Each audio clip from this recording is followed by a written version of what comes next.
Galėtumėm kaip ir suformuluoti, kad žmogus labai anksti suformuoja kažkokį savo vidinį gyvenimo standartą. Tam tikrą, sakyčiau, tokią kaip ribą, kuri apibrėžia jo siekius, ką jis apskritai laiko įmanoma savo pačiam. Ir tas standartas tampa žmogaus tapatybės dalim, todėl žmogus ne tik juo remiasi, paradoksaliai jis tampa savo standarto įkaitu. Aš galvoju, kad tai taip žmogus sukuria kažkokią savo gyvenimo viziją ir ta vizija iš esmės pradeda kurti patį žmogų. O po tam tikro laiko jis jau nebegali nuo jos atsiskirti, tiesa. Neatsiejamas gaunasi. Ir todėl vien valios ar kažkokios motyvacijos dažnai neužtenka, nes problema yra tik įpročiuose ar elgsenoje. Problema iš esmės glūdi pačiame savęs suvokimo pagrinde. Žmogus negali peržengti sistemos, su kuria pats save sutapatino. Taigi, vat, kai nėra kažkokios mokyklos, kuri turėtų aukštesnį pažinimo lygį nei kažkokį individuali žmogaus psichologija, taip, šį mechanizmą neįmanoma nulaužti, nes žmogus negali pilnai pamatyti savo ribų iš vidaus, jis žiūri per jas, jo. Toks paradoksas, akis mato viską, bet negali tiesiogiai pamatyti savęs.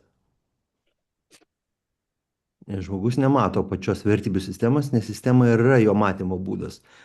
Ir kai žmogus ieškantis, tai kaip žmogus ieško akinio, akinė į nosis. Mm? Taigi, ta mintis negali pilnai suvokti to, kas yra anapus minties. Tai dėl to dauguma tikrų mokyklų kalba ne tik apie mąstymo tobulinimą. Taigi, va tas lūžis atsiranda ne tik iš teorinio domėjimosi, o iš egzistencinio spaudimo, va, apie ką mes čia šnekam, apie egzistencinį diskomfortą.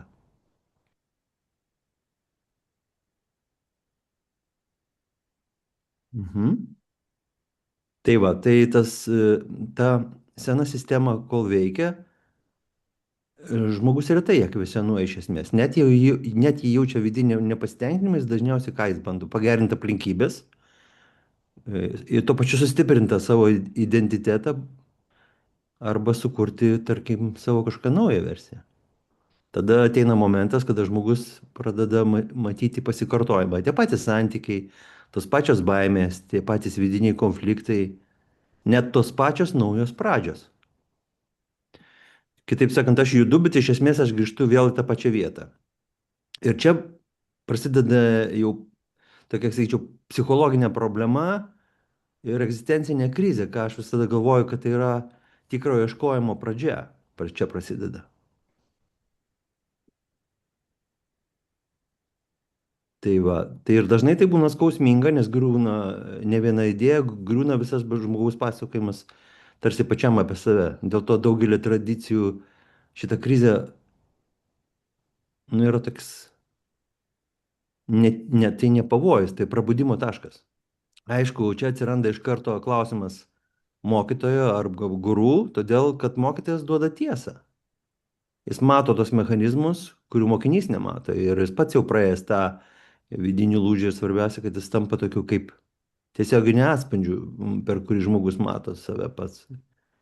Tarsi kaip veidrodis gali, kurio vien savo jėgomis žmogus negali sukurti ar pamatyti. Nes pati sistema labai gudriai saugo. Ego gali apsimesti dvasingumu, pavyzdžiui, siekimu. Tai žinios gali netgi kažkaip tai riboti žmogų ir net laisvės ieškojimas gali tapti susitapatinams kaip nauja tapatybė. Mes žinom labai tokių dvasininkų yra daug. Dvasininkų keliaujančių, taip. Jie irgi geri, jie reikalingi kaip nubudimo mechanizmai. Bet kaip tikras atskleidimas jis turi būti guru, absoliutas, iš kurio lygmens transliuojama informacija.